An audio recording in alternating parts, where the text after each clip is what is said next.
When I first moved to Sweden, I started off in the town of Norrköping. And for me, coming from America, Norrköping felt like a very small town. But for Swedes, it's actually one of the top 10 largest cities in Sweden. Nevertheless, as somebody who enjoys bigger cities, I found myself drawn to the Swedish capital, and about a year ago, I moved to Stockholm. Ever since I made the move, some of the most common questions I'll get, whether it's in my Instagram DMs or comments here on YouTube, are about Stockholm, like cool things to do there, how to find places to live. A lot of expats that want to move from overseas to Sweden, they actually come to Stockholm. So in this video, I want to reflect on my experiences and talk about some of the highlights and some of the negative things about living in Sweden's capital. Now, the first thing I want to address is size. For me, I feel like Stockholm is a very lagom size, but for Swedes, it is by far the biggest city in Sweden. And in fact, if you compare the metropolitan area of Stockholm with the population of the next closest, Gothenburg, it's actually over 2 times as big. But then if you compare Stockholm with America, Stockholm is a very similar size to the city in the area where I grew up in here in the US, Portland, which is only the 28th largest city in America. But with that being said, Stockholm is definitely no New York or LA. It's pretty common to run into people that you know on the streets of Stockholm, and in addition, Stockholm is very easy to get around with the public transportation. I mean, I can go where I live in a suburb north of Stockholm, 20 minutes in Täby, to Södermalm in a little under 40 minutes, which is basically traversing from one side of the city to other. And if you ask people in New York or LA to try to go to one side of the city to the other, it would take much longer than that. With that being said, there's still a lot of distinct neighborhoods in Stockholm, and each one kind of has their own feel. If you want a little bit more fancy, there's the Östermalm area where you've got Stureplan and Karlaplan, which is very, very beautiful. You can walk along Strandvägen, which is beautiful, and go into the Kungliga Djurgården with tons of cool museums and nature. And then you've got a little bit more laid-back hipster vibe in Södermalm.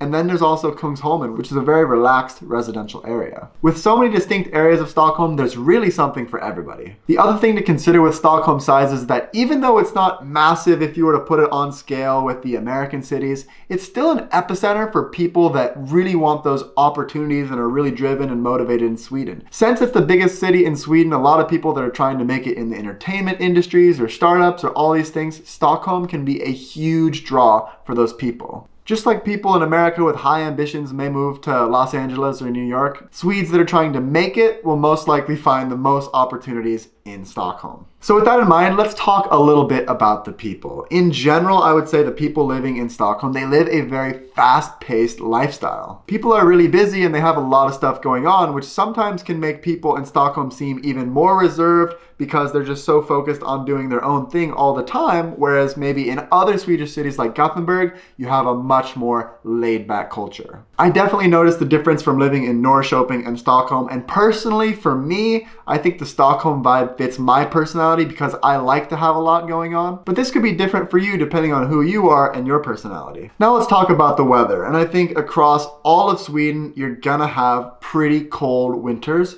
and really, really nice summers. And this is definitely true in Stockholm as well. I absolutely love summer times in Stockholm. You have really, really comfortable temperatures. You can go out and the sun stays up extremely long. Of course, you don't have the midnight sun like you do in the north of Sweden, but on those longest days of the year in the summer, you'll still have some residual light because the sun will set maybe around 11 and come up at 2 in the morning. But on the flip side, you pay for those amazing summers with some pretty harsh winters. I mean, in the wintertime, it's very, very cold, very, very dark. And on those shortest days, the sun will set around 2 p.m. and not come up till like 9 or 10 in the morning. And if you're looking for wintertime activities to make those cold, dark winters a little bit more bearable, there are some winter activities that you can do in Stockholm. Of course, you've got ice skating, and there are some opportunities to go skiing, but it's not going to be anywhere near as good of skiing as you would get in the north of Sweden, or what I'm used to here in the Portland area, where you've got Mount Hood, a huge mountain only an hour away. In terms of other activities in Stockholm, there's a lot of great restaurants and bars and clubs, and I oftentimes find myself enjoying going out in the city after work. And here's something thing I just want to mention real quick that is a definite pro for Stockholm. I find it to be an extremely beautiful city. I'm somebody who loves water, and there is so much water around the city. It's actually built of a bunch of islands. So there's bridges everywhere, waters everywhere. You can actually take boats as part of the public transportation network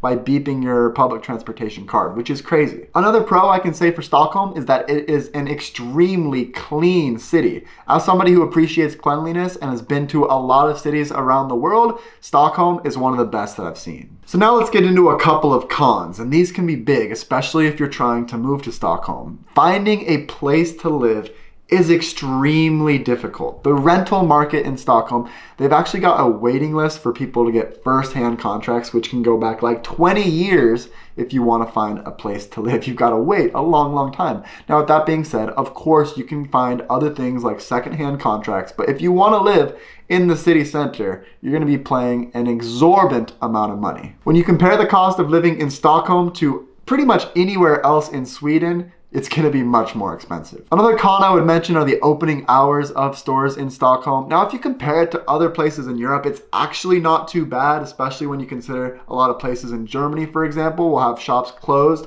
on Sundays. But when I look at it coming from my American perspective where things are open very late, it's not quite the same. I can't just run somewhere at midnight and pick up something. Even the public transportation on weekdays will actually close down between like 1 and 5 in the morning. And I remember several times where I was out on a weeknight with some friends and trying to take a subway home at 1 in the morning and not being able to get home. I mean, there's always Uber, but even those can be tough to find because not all the Uber drivers want to drive out to a suburb super late on a weekday. Now, the last thing I want to touch on in this video is a pro, and that is language in Stockholm. Pretty much everybody in Stockholm speaks fluent English, which is great for people that are newly arrived in Stockholm or visiting. In addition, if you want to live in Stockholm and you have kids, there are a ton of great bilingual schools. Just about everywhere throughout the city, you can find a school where your kids can be speaking English at school, which I think is really cool. Now, this isn't just true of Stockholm. There's actually pretty great English speakers all over Sweden. So with that being said, if you want to visit a country and be able to get around with English, Sweden is definitely a country where you can do that. So with that, guys, those are the pros and cons that I've been reflecting on after living in Stockholm for 1 year. Let me know what you guys think about Stockholm in the comment section. I have a feeling some people from Gothenburg might have a thing or two to say about this video. If you liked it, of course, press the like button. And with that, I'll see you guys in the next one.